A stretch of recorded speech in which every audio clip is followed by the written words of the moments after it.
श्रीमद् भागवतम सप्तम स्कंद अध्याय 10 से हम पाठ कर रहे हैं। और भगवान नृसिंहदेव किस तरह प्रहलाद महाराज को राज सिंहासन पर बिठाते हैं और उसके बाद किस तरह वो अपने धाम को लौट जाते हैं। सारे देवतागण भी प्रहलाद महाराज को आशीर्वाद करके अपने अपने धामों को लौट जाते हैं। उसके बाद नारद मुनि प्रहलाद चरित्र सुनने के श्रुति फल को बता रहे हैं। प्रहरादस्यानुचरितं महाभागवतस्य च भक्तिर्ज्ञानं विरक्तिश्च यथार्थयं चास्य वै हरे सर्गस्थितियप्यैष्यस्य गुणकर्मानुवर्णनं परावरेषां स्थानानां कालेन व्यत्ययो महान्। गायत्री माता जी। हरे कृष्णा। यह कथा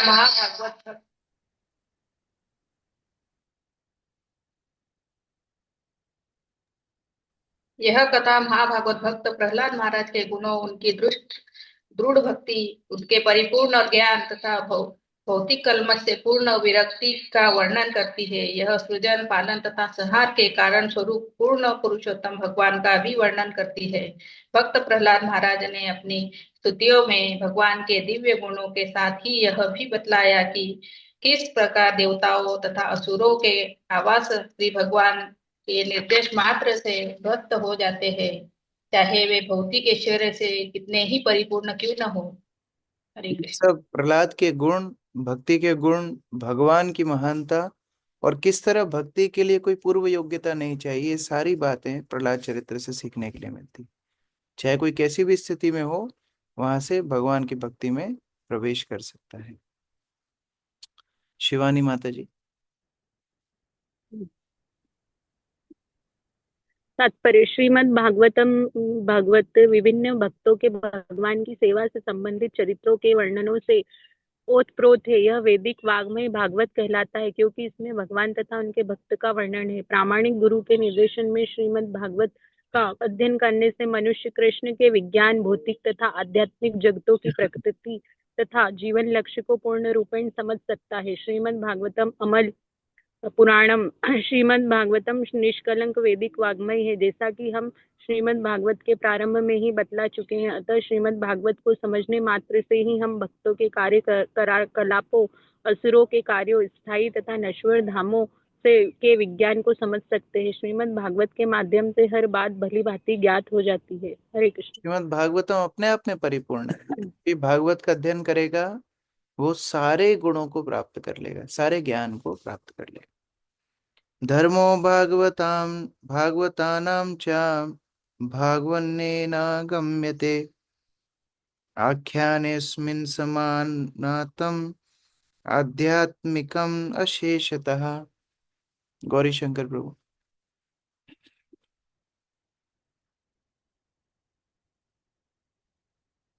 अनम्यूट किया।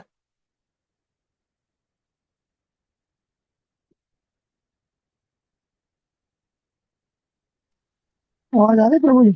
हाँ, अभी पढ़ी। धर्म के जिन सिद्धांतों से भगवान को वास्तव में समझा जा सकता है वह भागवत धर्म कहलाता है। अतएव इस कथा में इन सिद्धांतों का समावेश होने से वास्तविक अध्यात्म का भली भांति वर्णन हुआ है। तो भगवान को जानना कोई भी भौतिक इंद्रिय या प्रयास से संभव नहीं है, लेकिन जिस विधि से भगवान तक को जाना जा सकता है वो भागवत धर्म कहलाती है। श्याम गोविंद प्रभु जी।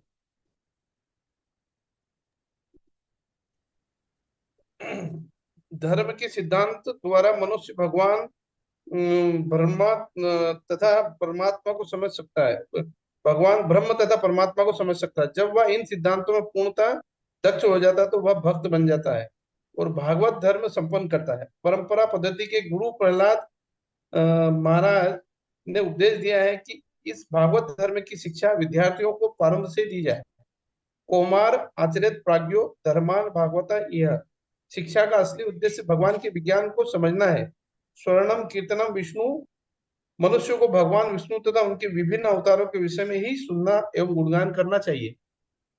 अतएव प्रहलाद महाराज तथा नरसिंह देव की तत्संबंधी इस कथा में आध्यात्मिक दिव्य विषयों का भली भांति वर्णन हुआ है।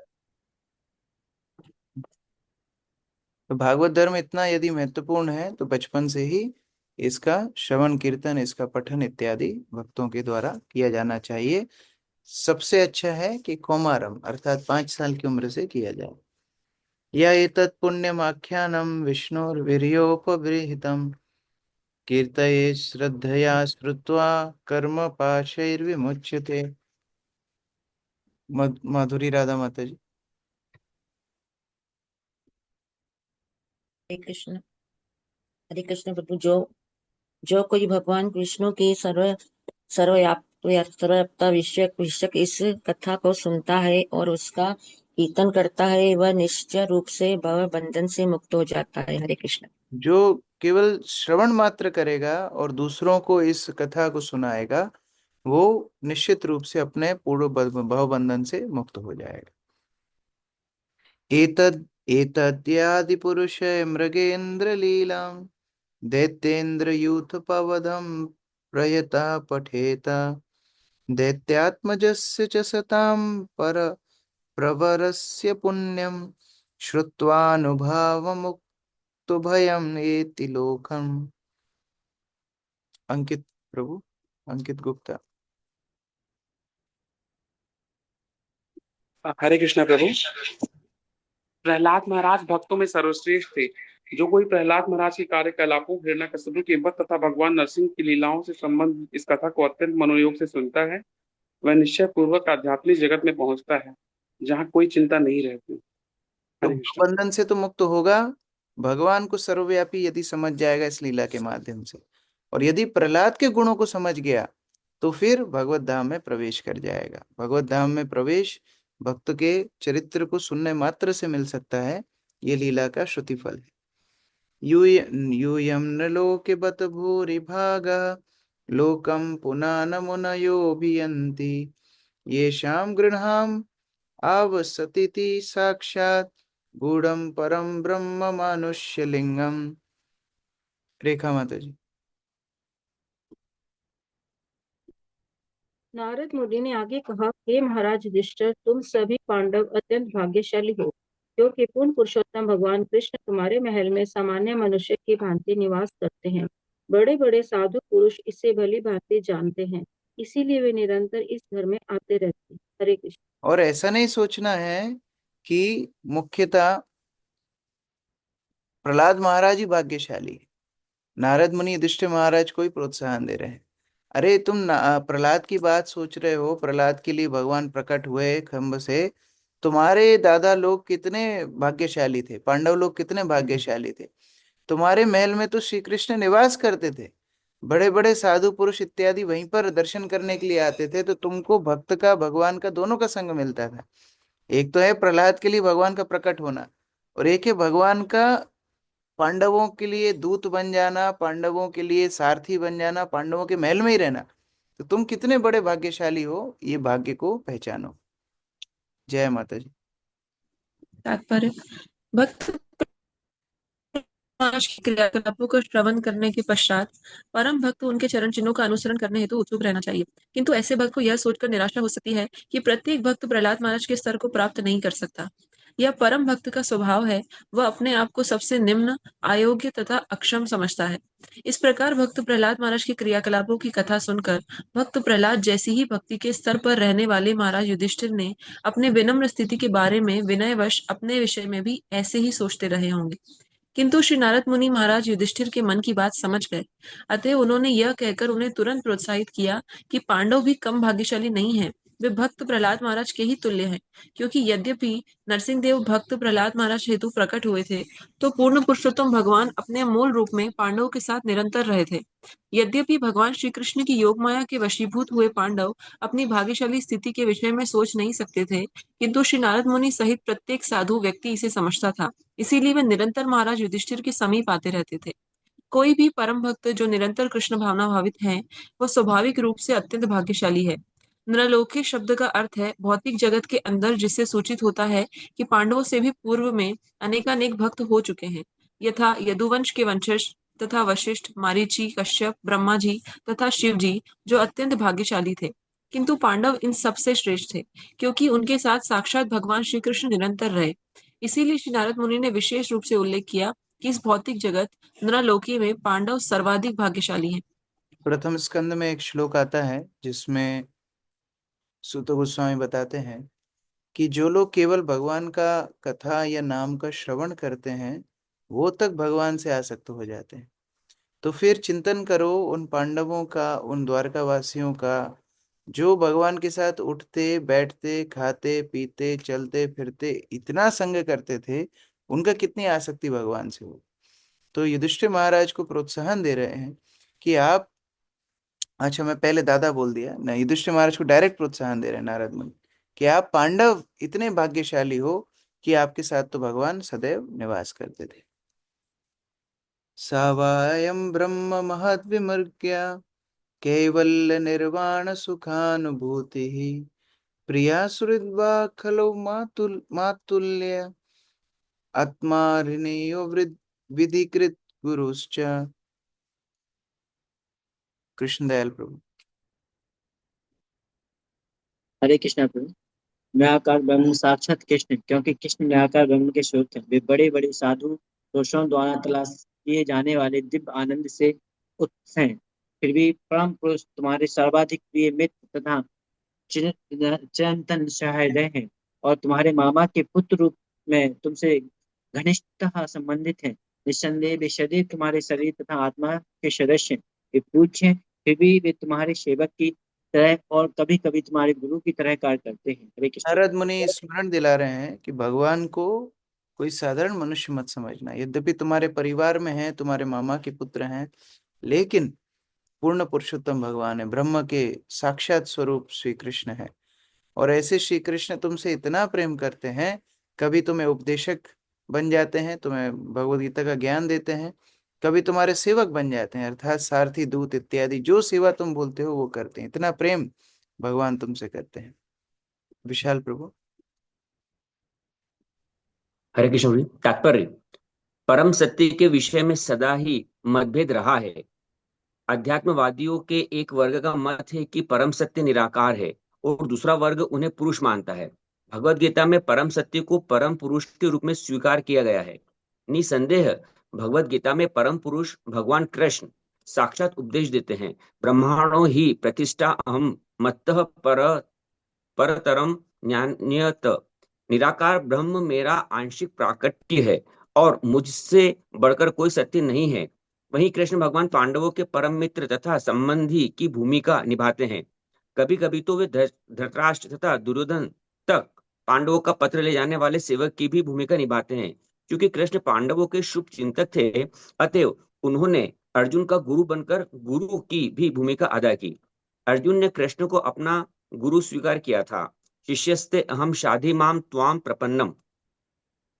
और कभी कभी कृष्ण उसे प्रताड़ित भी करते थे। उदाहरणतः भगवान ने कहा, अशोच्यान अन्वशोचस्त्वम प्रज्ञावादाश्चिन भाषसे। विद्वान जैसे शब्द बोलते हुए तुम उनके लिए शोक कर रहे हो जो उसके योग्य नहीं है। भगवान ने यह भी कहा, कुतस्तत्वाम कश्मलमिदं विश्व समुपस्थितम। हे अर्जुन, यह सारी गंदगी तुम में कहां से आई? पांडवों तथा कृष्ण के बीच ऐसी घनिष्ठता थी। इसी तरह से भगवान का शुद्ध भक्त सभी प्रकार के संकट में भगवान के साथ रहता है। उसकी जीवन पद्धति कृष्ण ही है। यह श्री नारद मुनि का आधिकारिक कथन है। हरे कृष्ण।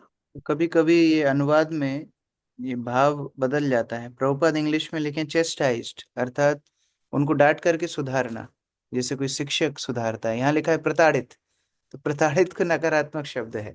कृष्ण ने प्रताड़ित करते थे, प्रताड़ित नहीं शोधन करते थे। तो उस प्रकार से भगवान कभी गुरु का कार्य भी किए, कभी सेवक का कार्य भी किए, और पांडवों के साथ हमेशा रहते थे। न यस्य साक्षात् भवपद्मजादिभिः रूपं धिया वस्तुतयापवर्णितं मौनेन भक्त्योपशमेन पूजितः प्रसीदतामेष स सत्वतां पतिः।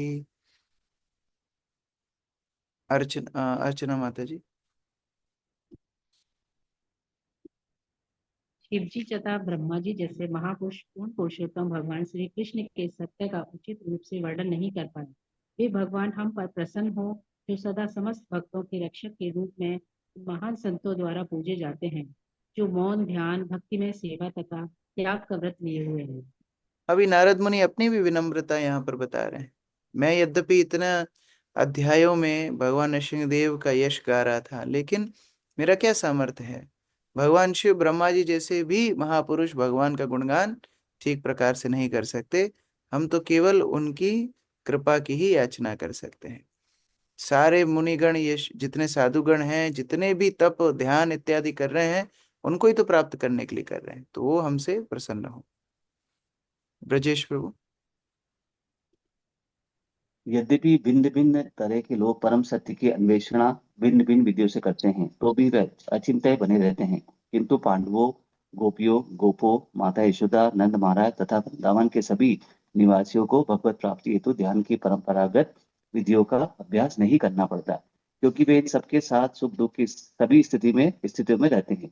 इसलिए श्री नारद मुनि जैसे साधु पुरुष अध्यात्मवादियों एवं शुद्ध भक्तों के अंतर से परिचित होकर श्री भगवान से यही प्रार्थना करते हैं कि वे उन पर प्रसन्न हो। हरे कृष्ण प्रभु। स एषा भगवान् राजन् व्यतनोद्विहतं यशा पुरा रुद्रस्य देवस्य मय्येनानन्तमायिना। वेदांत प्रभु।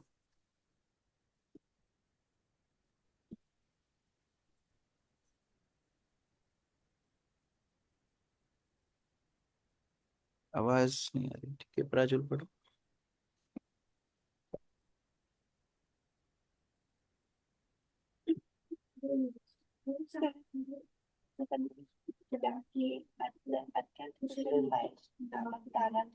शिव जी की कृपा ज्ञान की कर दिया था।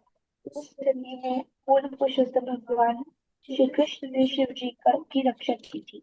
तो यद्यपि इस लीला में ब्रह्मा जी का वर्णन किया गया है कि किस तरह ब्रह्मा जी श्राप देकर के फंस गए और फिर भगवान को आना पड़ा ब्रह्मा जी को भी बचाने के लिए और सारी सृष्टि को भी बचाने के लिए। अभी नारद मुनि दूसरा उदाहरण दे रहे हैं कि किस प्रकार मय नाम का दानव शिव जी के यश को ही चुनौती दे रहा था और उस स्थिति में भगवान ने उनकी भी रक्षा की। गांधर्विका। हरे कृष्ण प्रभु जी। तात्पर्य, शिव जी महादेव अर्थात सर्वश्रेष्ठ देवता कहलाते हैं। विश्वनाथ चक्रवर्ती ठाकुर कहते हैं कि यद्यपि ब्रह्मा जी को पूर्ण पुरुषोत्तम भगवान के यश का पता नहीं था, किंतु शिव जी को पता था। इस ऐतिहासिक घटना से सिद्ध होता है कि शिव जी परम ब्रह्म कृष्ण से शक्ति प्राप्त करते हैं। हरे कृष्ण।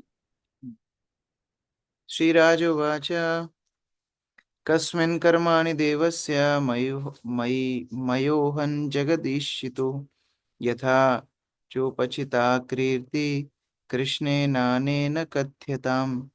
युधिष्ठिर महाराज ने इस लीला में भी थोड़ा इंटरेस्ट दिखाया। विनोद प्रभु। हरे कृष्ण प्रभु जी, धन्यवाद प्रणाम। महाराज युधिष्ठिर ने पूछा, माया दानव के किस कारण से शिव जी की कीर्ति नष्ट की? भगवान श्री कृष्ण ने किस प्रकार शिव जी की रक्षा की और किस प्रकार उनकी कीर्ति का पुनः विस्तार किया? कृपया इन घटना को कह सुनाएं प्रभु। हरे कृष्ण। अभी ये भी जो शब्द है कह सुनाना, ये भी नेगेटिव शब्द है। कह, किसी को जाके कह सुनाया, तो ये ट्रांसलेशन में कहीं ना कहीं थोड़ा बहुत गड़बड़ हो जाता है, तो उसके भाव को समझना चाहिए। और जो लोग इंग्लिश पढ़ सकते हैं वो इंग्लिश में पढ़ेंगे तो ज्यादा अच्छे समझ में आएगा। श्री नारद उवाच निर्जितासुरा देवैर्युधि अनेनोपबृंहितै मय्यानां परमाचार्यं मह्यं शरणम आयुया। किरण माता जी। हरे कृष्णा। श्री नारद मुनि ने कहा, जब देवताओं ने जो भगवान श्री कृष्ण की दया से सदा शक्तिशाली बन रहे और असुरों से युद्ध किया तो असुरों हार गए, अतएव उन्होंने महानतम असुर मई दानव की शरण ग्रहण की। हरे कृष्णा। तो देवताओं और असुरों का संग्राम हुआ। देवताओं ने असुरों को हरा दिया। असुर जाकर के मय दानव की शरण में गए। मय दानव बहुत शक्तिशाली था। उसने क्या किया? सा निर्माय पुरस्तिर्तिस्रो हेमी रोपयसीर विभु दुर्लक्ष्यपाय संयोगा दुर्वितारक्य परिच्छादः तस्ताभिस्ते सुरा सेनान्यो लोकांस्त्रिंसेश्वरान् नृपा स्मरन्तो नाशायां चक्रो पूर्ववैरम। सात आपका 3 नीचे का। चलो सही है, फाइनल सीट दे दिया मैंने, मुझ पे तो ज्यादा है। हाँ हाँ ठीक है। मोना माता जी पढ़िए। और चले हाँ 3 है। असुरों के महान नायक मय दानव ने 3 अदृश्य आवास तैयार किए और उन्हें असुरों को सौंप दिया। ये तीनों आवास सोने, चांदी तथा लोहे के बने विमानों जैसे थे और उनमें अपूर्व साज सामग्री थे। हे राजा युधिष्ठिर, इन तीनों आवासों के कारण असुरों के सेना नायक देवताओं से अदृश्य हो गए थे। इस अवसर का लाभ उठाकर तथा अपनी पूर्व शत्रुता का स्मरण करते हुए असुरगण तीनों लोकों, उदर, मध्य तथा अधोलोकों का विनाश करने लगे। ये हरे इनके कृष्ण अड्डे प्रभु। बने, असुरों के अड्डे बने, जो हवा में भी उड़ते थे और अदृश्य भी रहते थे। तो इनमें बैठ करके सारी सामग्री रख करके असुर देवताओं पर आक्रमण करते और तीनों लोकों में हाहाकार मचाना शुरू कर दिया। ततस्ते सेश्वरालोका उपासाद्येश्वरं नता त्राहि नस्तावकान् देवा विनिष्ठां त्रिपुरालयै। जगदानंद प्रभु। प्रभु दंडवत प्रणाम। तत्पश्चात जब असुर राम कुछ लोगों को तरह तस्त नष्ट करने लगे तो उन लोगों के शासक पूर्णतः शरणागत होकर शिव जी की शरण में आए और उन्होंने कहा, हे प्रभु, हम तीनों लोकों के निवासी देवता विनष्ट होने वाले हैं। हम आपके अनुयायी हैं, कृपया हमारी रक्षा करें। तो सारे जो त्रस्त थे त्राहिमाम करते करते भगवान शिव का आश्रय लेते हैं। अथानुगृह्य भगवान माँ भेषेति सुरान विभो सरम धनुषि संध्याया पुरुषे वस्त्रम व्यमुंचता। आद्या पढ़ो। अत्यंत शक्तिशाली एवं समर्थ शिवजी ने उन्हें दबास बढ़ाते हुए कहा, डरो मत। तब उन्होंने अपने धनुष पर बाण चलाकर असुर द्वारा नवसीत तीनों अवसरों से घोड़ा। तो अभी उन्होंने अपने धनुष को लिया और वो जो आ, तीन तरह की जो निवास स्थान आवास स्थान बनाए थे वहां पर उन्होंने बाणों को छोड़ा भगवान शिव ने। ततोग्नि वरुणाईश्वा उत्पेतु सूर्यमंडलात् यथा मया मयूख संदोहा यथ नादृश्यन्त पुरा पुरो यतः। मानसी राधा माता जी।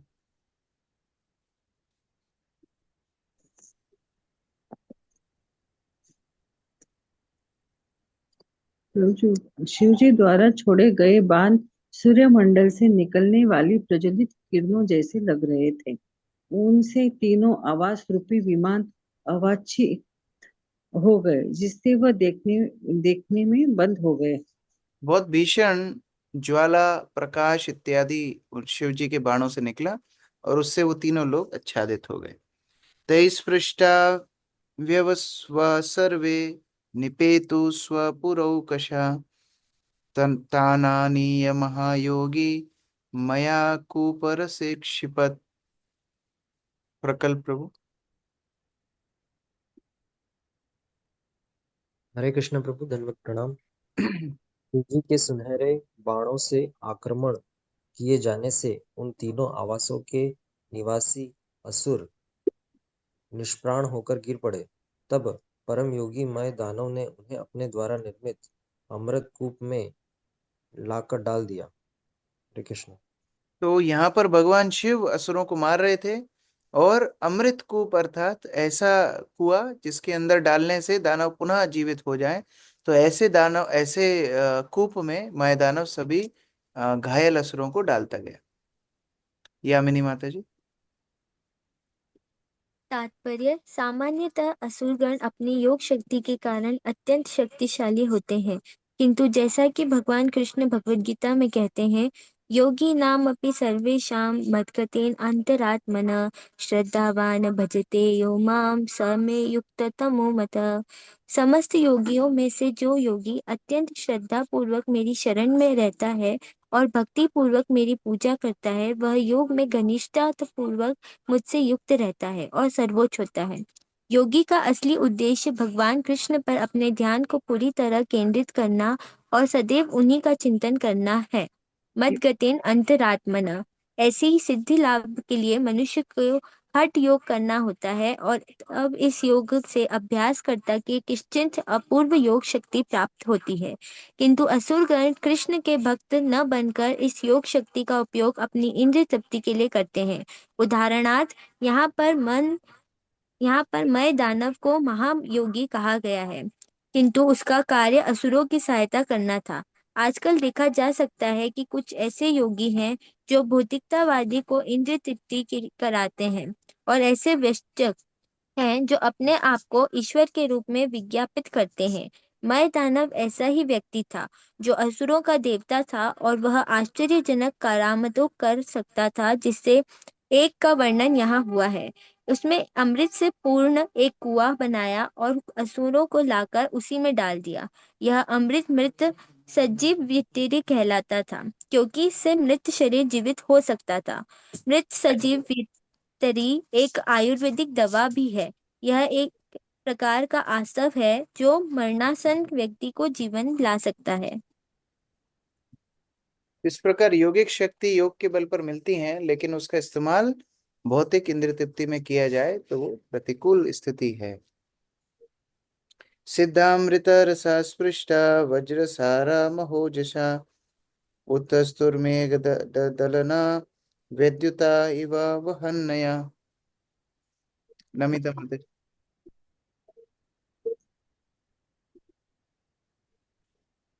असुरों के मृत शरीर इस अमृत का स्पर्श करते ही वज्र से अपराजय हो गए। अति बल प्राप्त कर लेने के कारण वे बादलों को विदीर्ण करने वाली बिजली की भांति उठ खड़े हो गए। इतनी मुश्किल से मारा और सारे असुर दोबारा से जीवित हो गए। विलोक्य भग्न संकल्पम विमनस्कम वृषध्वजम तदायं भगवान विष्णु तत्रोपयम अकल्पयत। रानू माता जी।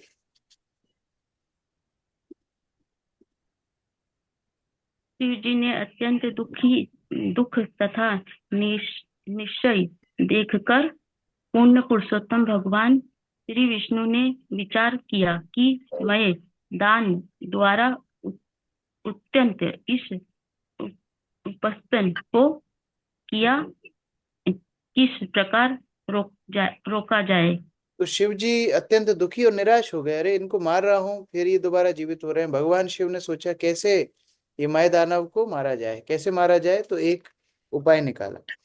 वत्सश्चासीत् तदा ब्रह्मा स्वयं विष्णुरयं हि गौ प्रविश्य त्रिपुरं काले रसकूपामृतं पपौ। आशा माता जी। जब ब्रह्मा जी बछड़ा और भगवान श्री विष्णु गाय बन गए और दोपहर के समय आवासों में प्रवेश करके वे कुएं का समस्त अमृत पी गए। तो समस्या थी अमृत कूप। अमृत कूप नहीं रहेगा तो असुरों को मारा जा सकता है। तो ब्रह्मा जी को बछड़ा बनाया, भगवान स्वयं गाय बने और जा करके अमृत को पी गए।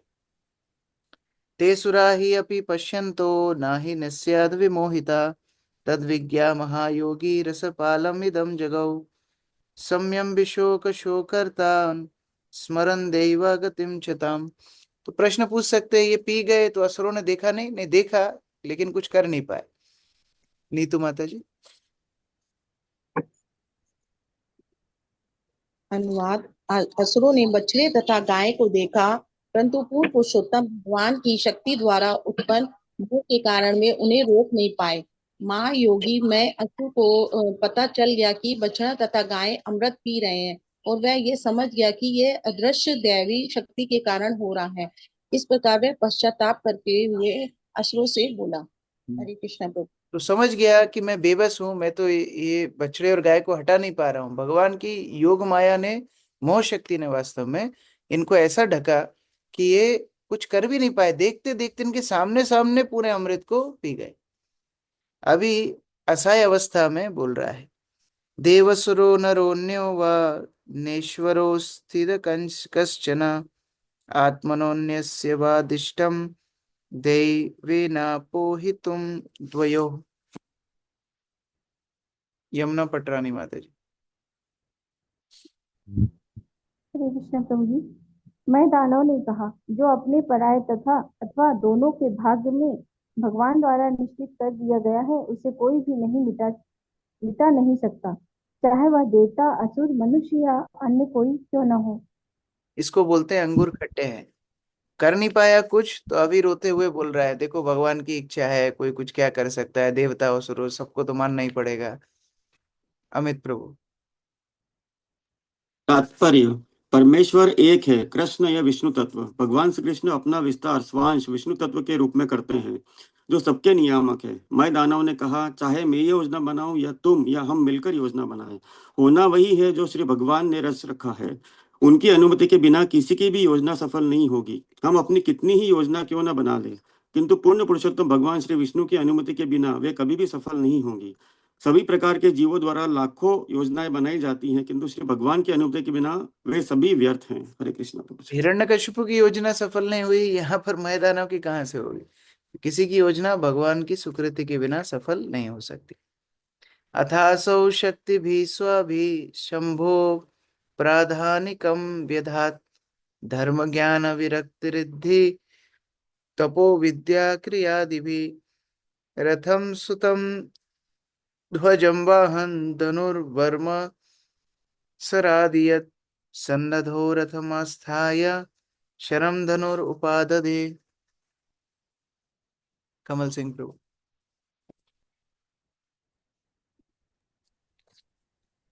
श्री नारद मुनि ने आगे कहा है, तत्पश्चात भगवान श्री कृष्ण ने शिव जी को अपनी निजी शक्ति से जो धर्म ज्ञान त्याग ऐश्वर्य तपस्या विद्या तथा कर्म से युक्त की सभी प्रकार की साज सामग्री से यथा रथ सारथी ध्वज ध्वजा घोड़े हाथी धनुष ढाल तथा बाण से सुसज्जित कर दिया। इस प्रकार से सुसज्जित होकर शिव जी अपने धनुष बाण द्वारा असुरों से लड़ने हेतु रथ पर आसीन हो। तब फिर भगवान ने सारे जो आंतरिक वस्तुएं आवश्यक है युद्ध के लिए, जैसे ज्ञान त्याग ऐश्वर्य तप इत्यादि, और बाह्य जितनी वस्तुएं रथ सारथी इत्यादि, सब भगवान शिव की सेवा में लगाया और फिर लड़ने के लिए भगवान शिव तैयार हुए। आरती माता जी। तात्पर्य: जैसा कि श्रीमद् भागवतम में कहा गया है, वैष्णवा नाम यथा शंभु। शिव जी वैष्णवों में अर्थात भगवान श्री कृष्ण के भक्तों में सर्वश्रेष्ठ हैं। निसंदेह वे वैष्णव दर्शन के 12 महाजनों में से एक है। स्वयंभूर नारद शंभु कुमार मनुः। भगवान श्री कृष्ण सभी प्रकार से अपने समस्त महाजनों तथा भक्तों की सहायता करने हेतु सदैव उद्धत रहते हैं। कौन्तेय प्रतिजानीहि न मे भक्त्या प्रणश्यति। यद्यपि शिव जी अत्यंत शक्तिशाली है, किंतु वे असुरों से पराजित हो गए। अतः वे खिन्न एवं निराश थे, किंतु श्री भगवान के प्रमुख भक्तों में से एक होने के कारण स्वयं श्री भगवान ने उन्हें युद्ध की समस्त सामग्री से युक्त किया। अतः भक्त को चाहिए कि वह श्री भगवान की सेवा निष्ठा पूर्वक करे। शत्रु से सदैव भक्त की रक्षा करने तथा आवश्यकता पड़ने पर उसे शत्रु से युद्ध करने के लिए युक्त करने हेतु श्री भगवान उसके पीछे रहते हैं। भक्तों के लिए कृष्ण भावनामृत आंदोलन का प्रचार करने हेतु ज्ञान या भौतिक उपादानों की कोई कमी नहीं रहती। तो हर तरह से भक्त को मदद करने के लिए भगवान तैयार रहते हैं।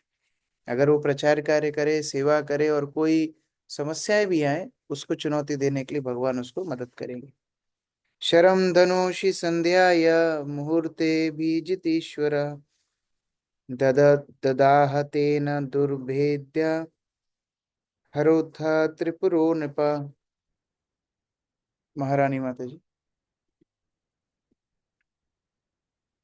हे राजा युधिष्ठिर, सर्वाधिक शक्तिशाली शिवजी ने अपने धनुष पर बाण चढ़ाए और दोपहर के समय असुरों को तीनों अवस्थाओं में अग्नि लगाकर उन्हें नष्ट कर दिया। तो अभी अमृत कूप तो खत्म ही हो गया था, अभी जीवित करने वाला कोई है नहीं, तो भगवान ने तीनों आवासों में आग लगा दी। तीनों पुरों, त्रिपुरा, तीनों पुरों में आग लगा करके उनको नष्ट कर दिया। इसलिए भगवान का एक नाम पड़ा भगवान शिव का त्रिपुरारी। दिवि दुन्दुभयो ने दुर्विमान शतशंकुला देवर्षि पितृ सिद्धेश जयति कुसुमोत्करै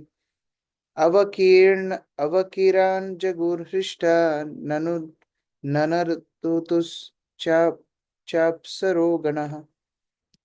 मीनू माता जी। तब आकाश में अपने अपने विमानों में आसीन उच्च लोकों के निवासियों ने दंदुभिया बजाई। देवताओं, ऋषियों, पितरों, सिद्धों तथा विविध महापुरुषों ने शिवजी के ऊपर पुष्प वर्षा की और जय जयकार की। अप्सराएं परम प्रमुदित होकर नाचने गाने लगी। सभी प्रसन्न हुए, क्योंकि जो तीनों लोकों में इन्होंने हाहाकार मचाई थी उससे मुक्ति मिली। एवं तगध्वा पुरस्तीर्षो भगवान पुरहा नृपा ब्रह्मादिभिः स्तुत्यमानः स्वयं स्वयं धाम प्रतिपद्यता। वेदांत प्रभु। हे राजा युधिष्ठिर, इस प्रकार शिव जी त्रिपुरी कहलाते हैं, क्योंकि उन्होंने असुरों के तीनों पुरियों को भस्म कर दिया था।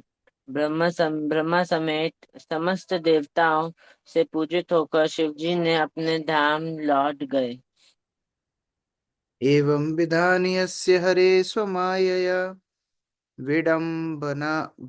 विडम्बमानस्य नृलोकात्मना वीर्याणि गीतानि ऋषिभिर्जगद्गुरोर्लोकं पुनानानि अपरं वदामि किम्।